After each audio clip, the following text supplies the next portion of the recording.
Disorderliness in the way of Nokodemion's creation energy teaching. One morning recently, I disappointed myself due to a classic case. As I went to open the door of the back porch on this rainy morning, I encountered not one, but 2 pairs of my boots, full of water, covered in mud, sitting outside in the rain. This telling picture triggered in me not only a feeling of frustration, but also shame and regret.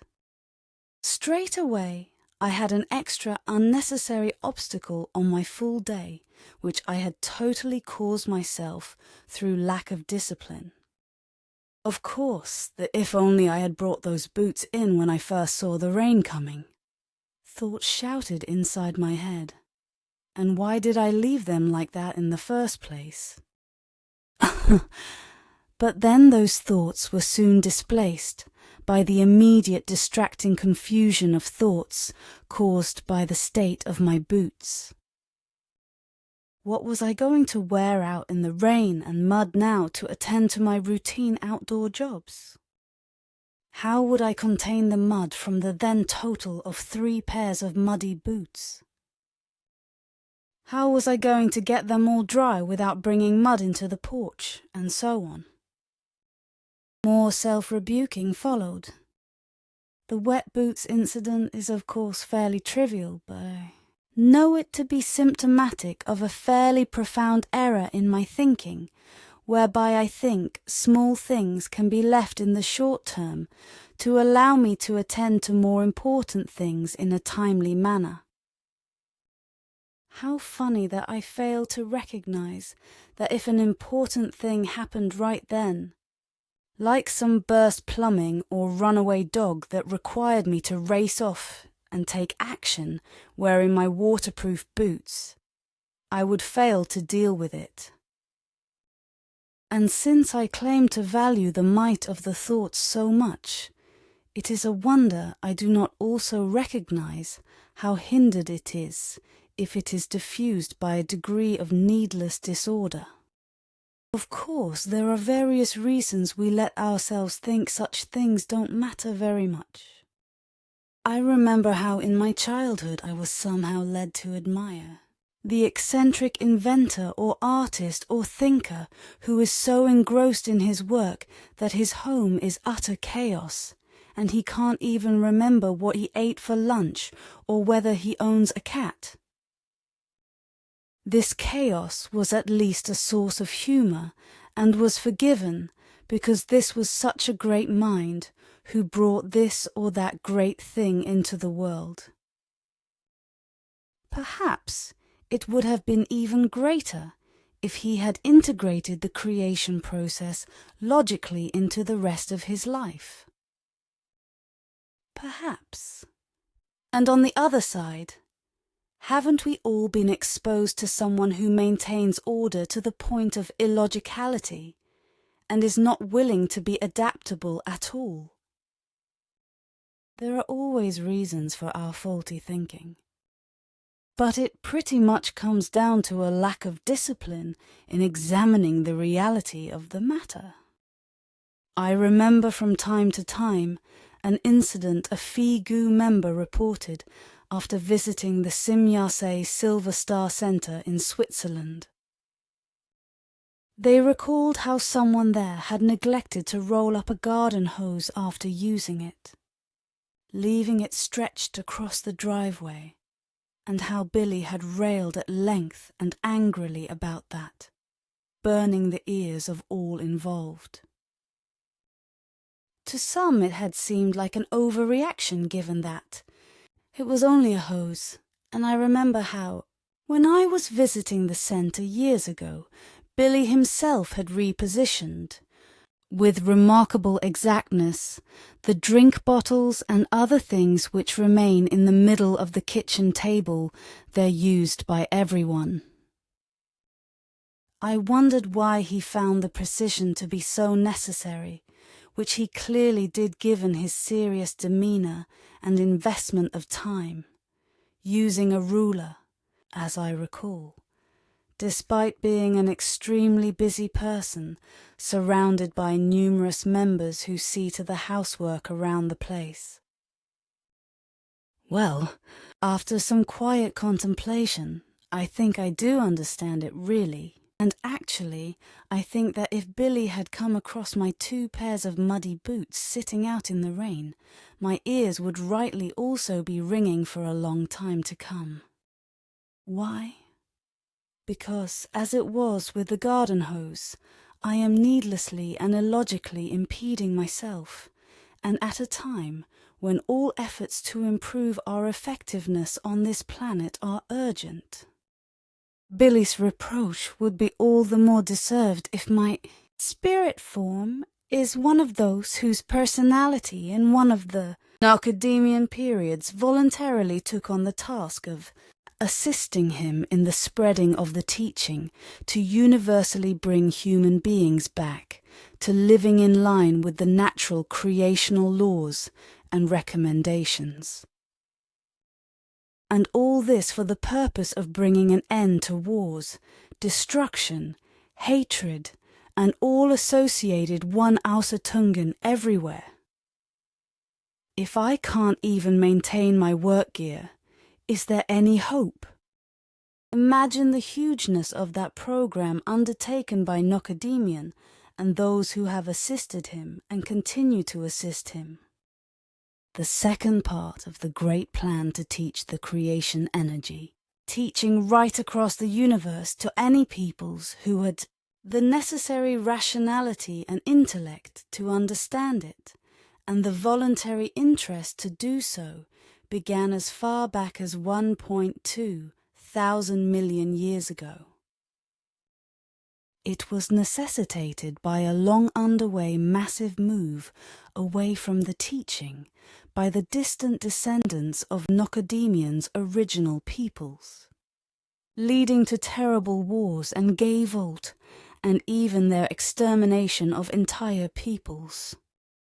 According to the account compiled and written up by core group member Bernadette Brand in her book Nokodemion, seine Folgepersönlichkeiten und die siebenfache Prophetenreihe auf der Erde Nokodemion, his following personalities and the sevenfold line of prophets on the earth.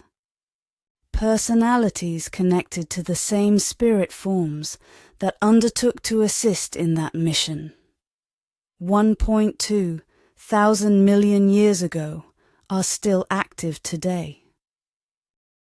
We have learned that Nokodemion's spirit form in the form of Billy Meyer has been able to function among Earth-human beings in order to carry out his task due to the downgrading Rückstufung of his consciousness brought about by the Arahat Adhasata level and Patah Li level, so that he is now only utilizing 27.2% of his capacity. But what about those assisting him? Bernadette explains. A similar reduction factor exists also with all those spirit forms which 1.2 thousand million years ago voluntarily declared themselves ready to support the Nokodemion spirit form in his task. However, the downgrading with this large group of human beings occurred in the form that their spirit forms remained capable of reincarnation over millions of years, and they again and again could appear as new personalities, whereby their duty was, and is, to always apply themselves for the mission and to work for it, and indeed, whenever the old Nokodemion Henok Enoch spirit form was at work, or is at work, as a proclaimer personality. Ein ähnlicher Drosselungsfaktor besteht auch bei all jenen Geistformen, die sich vor 1,2 Milliarden Jahren freiwillig bereit erklärten, die Nokodemion-Geistform in ihrer Aufgabe zu unterstützen. Allerdings erfolgte die Rückstufung bei dieser großen Gruppe Menschen in der Art, dass ihre Geistformen über Millionen von Jahren reinkarnationsfähig blieben und sie immer wieder als neue Persönlichkeiten in Erscheinung treten konnten, wobei ihre Verpflichtung war und ist, sich immer wieder für die Mission einzusetzen und für diese zu arbeiten, und zwar immer dann, wenn die alte Nokodemion Henok Enoch Geistform in einer Künderpersönlichkeit am Wirken war oder ist.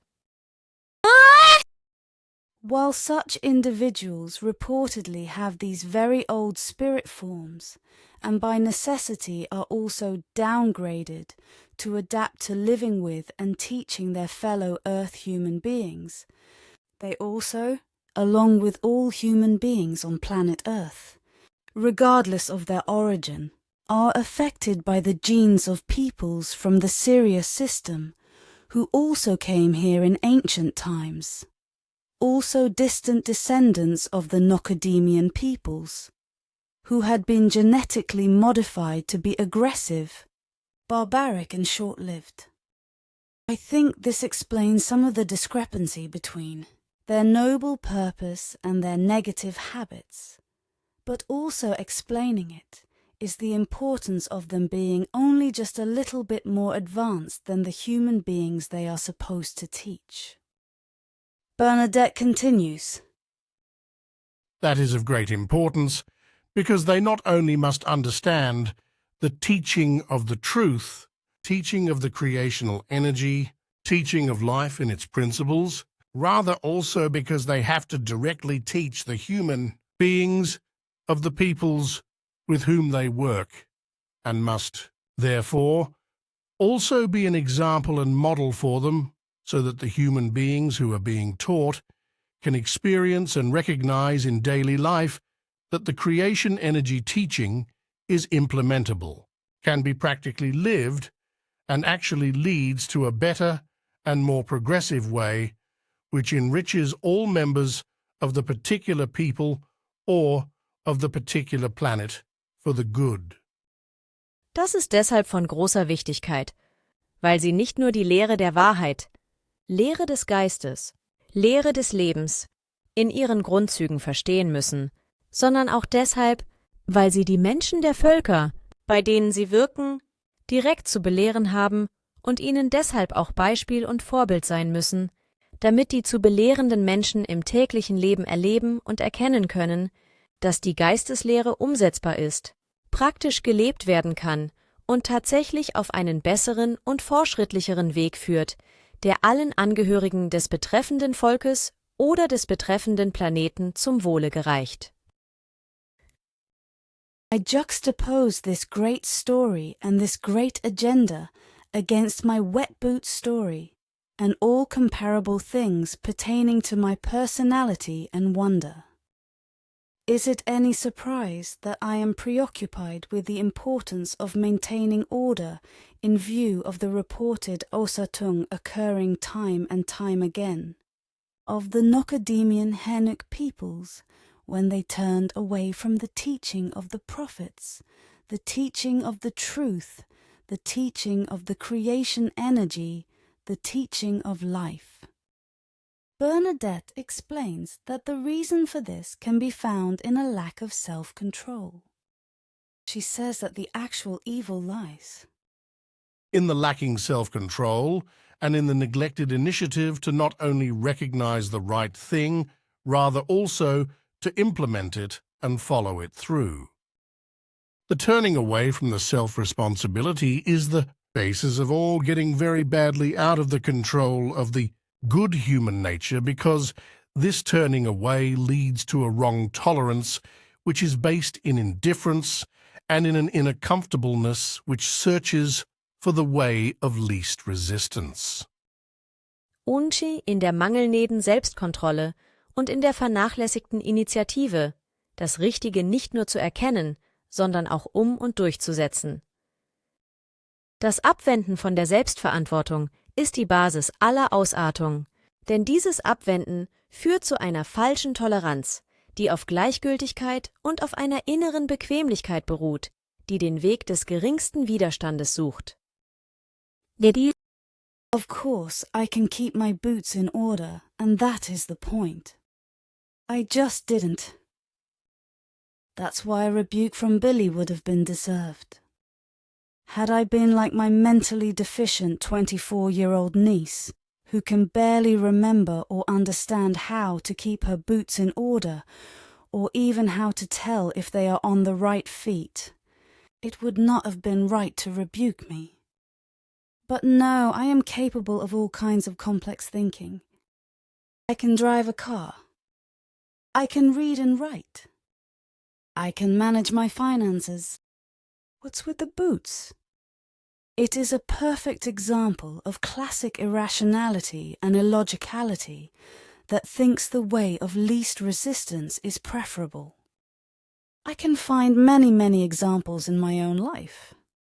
While Billy is no doubt trying to teach us the importance of system and order in our material lives, he also teaches how that should also apply to our thoughts. If we let muddy thoughts into our house, carelessly and indifferently, in other words, through not wanting to logically consider the impact of their effect, then they sooner or later spread through our world of thoughts and affect our feelings, and these, in turn, affect the state of our psyche. The state of our psyche then influences new thoughts, the effect of which flows through to the feelings again, and then help form the state of the psyche, and so on. If not put in check, it can ultimately lead to our former noble agenda being hijacked by the reinforcement of the invasive muddy thoughts. But what constitutes a muddy thought? Well, the classic muddy thought for me would surely be that it doesn't really matter if I don't keep my material world in order. It is ignoring the need for self-maintenance and thinking I can skip bits without ill effect. I have to realize that even if there is no logistical reason why these things matter in the short term, and there usually is, at least cumulatively, then they do matter to the extent that good order facilitates thought. a disorderly home creates disorderly thoughts. We can test it. If we can maintain an orderly world of thoughts and orderly habits which serve our evolutionary journey, then imagine how much more efficiently we could trigger those impulses that come from the storage banks which are associated with our spirit forms and their innumerable personalities, which, for group members, are likely those that, lifetime after lifetime, have played a role in forwarding the mission. There must be a tremendous power of resources there, just ready to transmit to us if Vivienne Legge,